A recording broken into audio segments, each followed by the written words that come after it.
Hello students. Today we will discuss a very interesting topic which is included in data analytics, that is hypothesis testing. So in today's lecture we'll see one example which will make it more clear what exactly hypothesis testing is. So basically if we are talking about hypothesis testing, then it is a method used for statistics purpose. Basically statistics use hypothesis testing to formally check whether the hypothesis is accepted or not. Then now what does it mean? It means we are performing this testing, that is hypothesis testing, in order to conduct or in order to determine whether there is enough evidence to infer that a certain condition is holding true for the entire population. Now, for example, if we are working on any particular sample, we need to first identify whether that particular sample belongs to the respective population or not, or it may be a case that we are working on a wrong sample and that sample does not belong to the population we assumed. So in this case, if all those cases in which we need to find whether the sample is belonging to that particular population or not, in that case we need to find hypothesis testing.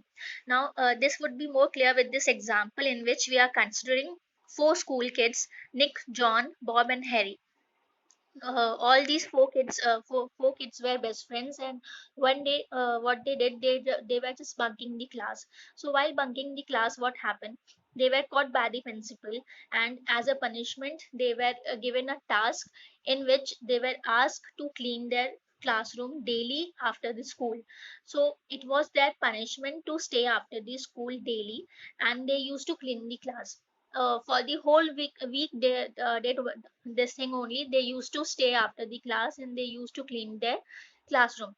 One day what happened, John just came up with an idea that in spite of all four of us wait after the school, any one of us can wait, and he can do this particular job, and rest we can go home. So this was the idea given by the John, and then he just suggested that what we will do, we will put four chits. We will write the names of all four of us in a separate chit, and we'll put that chit in a box. And whosever name must be picked, that person is going to stay on that day, and remaining three can go home. So this was just an idea given by the John, just a suggestion given to all three of them, and which they all mutually decided that it is a good idea to work on, and we can proceed with this idea. So what they decided, they just decided that we'll write all the names of all the four persons in a separate sheet, and daily after the school will pick one sheet, and whosoever name should be picked, that person will be waiting after the school. So in this particular scenario, there is a probability that John could be cheating. How? See what happened. One day, or it was the first day when they performed the task, they just pick a name, and Bob name was there. So what happened? Bob just waited after the school. He cleaned the whole classroom, and all three of them went home. Next day, what happened? They just picked another. They just again they picked a name, and Harry's name was called. So Harry just waited after the school, and rest three of them went home. Harry cleaned all the benches and all the whole classroom. And the next on the third day, what happened again? They did the same activity, and while they were performing the same activity, nickname was picked. So the same thing happens with Nick also. He stayed, he cleaned all the whole classroom, and all the remaining three went home. They need to wait. Now what happened? On the fourth day again, Bob name was picked, and on fifth day again, Harry name was picked. So every other all three of them were in dilemma why John's name is not coming out, because his name was also there in the chat. So is there any probability of cheating on behalf of John? So we need see, there are two scenarios there. It may be the scenario that John is very lucky and his name is not picking, and we can, if we consider it in a second way, there is a probability that John is cheating. So there are two probabilities. First one is John is cheating, and second is John is not cheating. So it may be the case that he is very lucky that his name is not picked. So considering both these scenarios, what we need to do is we need to conduct a hypothesis testing. And what we need to conduct in this hypothesis testing is, basically we need to conduct a hypothesis testing considering one assumption. And in this particular example, what assumption we are considering?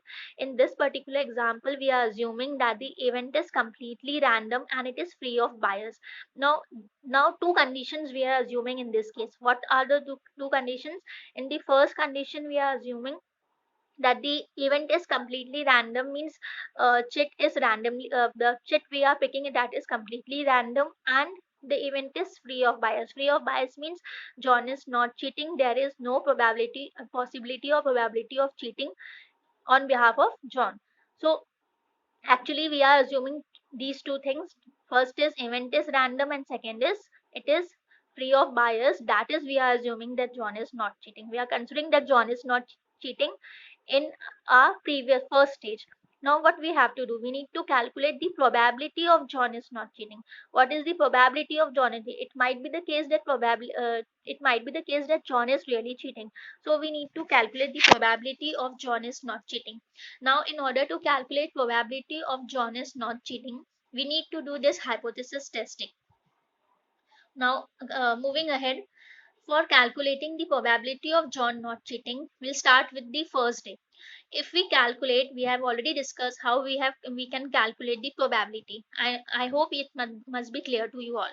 Now considering the probability of John not cheating for a single day, assuming that it is the first day, and what is the probability that John's name must not be picked. So for a single day, probability will be 3 out of 4. Why it is 4? Because there are 4 kids. Yep, 3 out of 4 is the probability, that is 75% there are chances that John is not cheating. It is the scenario of the first day.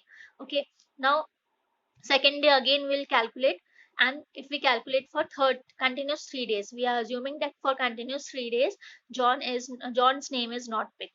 So in this case, what will be the probability? Since the probability of one day is 3 by 4, so for 3 days will be 3 by 4 into 3 by 4 into 3 by 4, which will comes out to be 0.42, which is equal to 42%. So if we are considering the probability of John's name not big for continuous 3 days, it will be 42%. And if we consider the probability of John's name not big for a single day, it will be 75%. So you can see it is very clear that the probability is decreasing. For a single day it was 75%, and if we consider it for 3 days, it has decreased to the 42%. Now, considering the further scenario of John's probability names not picked for continuous 12 days, if we are assuming that for continuously 12 days John's name is not picking, then what will be the probability? The probability will be 3 by 4 into 3 by 4 into 12 times, which will comes out when you calculate this, it will comes out to be 3.1%.